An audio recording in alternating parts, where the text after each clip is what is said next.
Mike, you guys were 15-1 coming out of bye weeks for a few years, but these past 2 years, you guys have been 1-3 after bye weeks.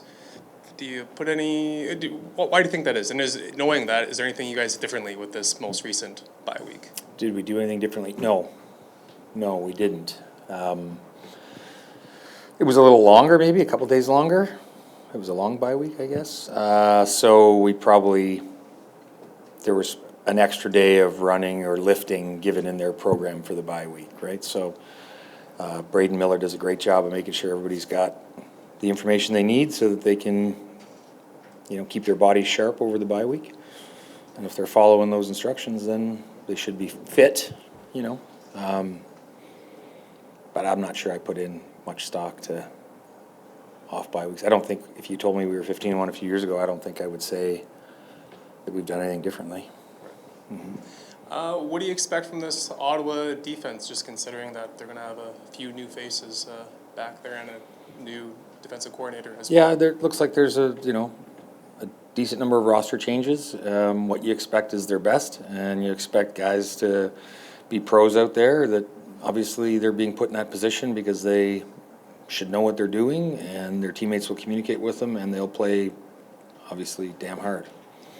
Other than his ability to, this might sound kind of silly, other than Zach's ability to play quarterback, obviously, just what is having him back, though, out there on the field, on the sidelines, wearing a helmet, maybe just do for this team? Yeah, he certainly has a leadership style.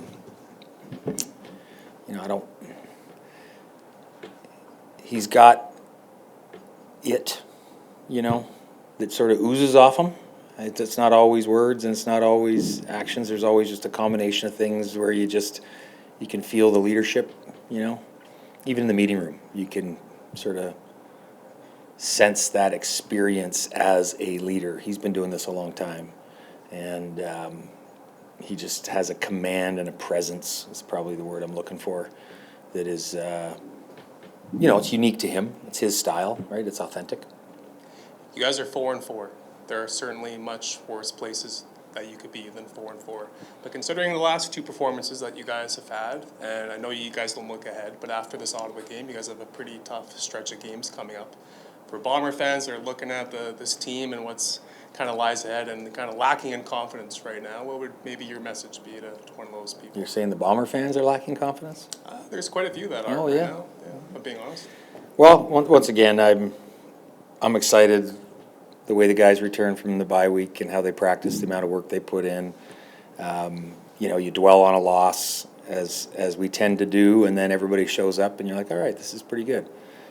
Do I think our record is where it should be, where we want it to be?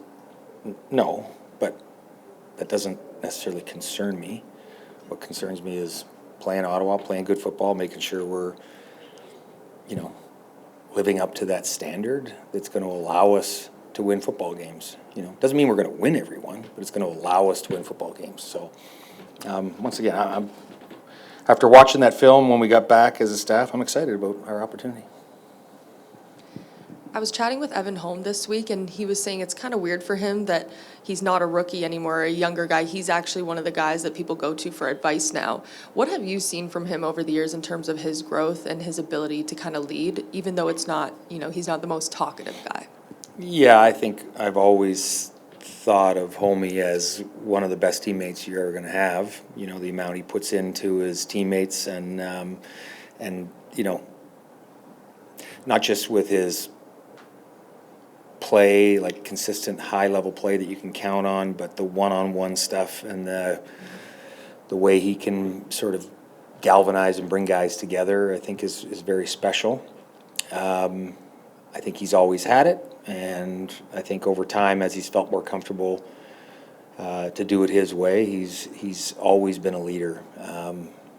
You can't say enough about the guy, and he's obviously one of the best players in the league, right? So when you combine that with the type of character he is, you got a guy that you'll never forget, which is pretty cool. I don't ever want anybody to, it's okay to get out of your comfort zone a little bit as a leader. You should, to sort of grow how you can lead, but you still have to be true to yourself, right? If you're really stretching, to try and lead, it doesn't come off very well. Regarding Brady's status as a game time decision, how much would that decision affect the game plan? Yeah, I don't think so. Because you rely on him so much at times. Yeah, and we'll rely on the next guy too. Yeah. Okay. That's what pro sport's about. That's what it's about. Yeah, He's different though. he is different. Yeah. So's the next guy and the next guy. They're all different. They're all unique. They all bring something else to the table, and they all offer us a chance to win a football game. And Zach's return, does that affect the game plan? No, once again, I think every quarterback has their own style. They have their plays that they like more than other plays, and it's up to the coordinator to obviously, which they do, they are meeting nonstop. It's hard to even get a word in edgewise.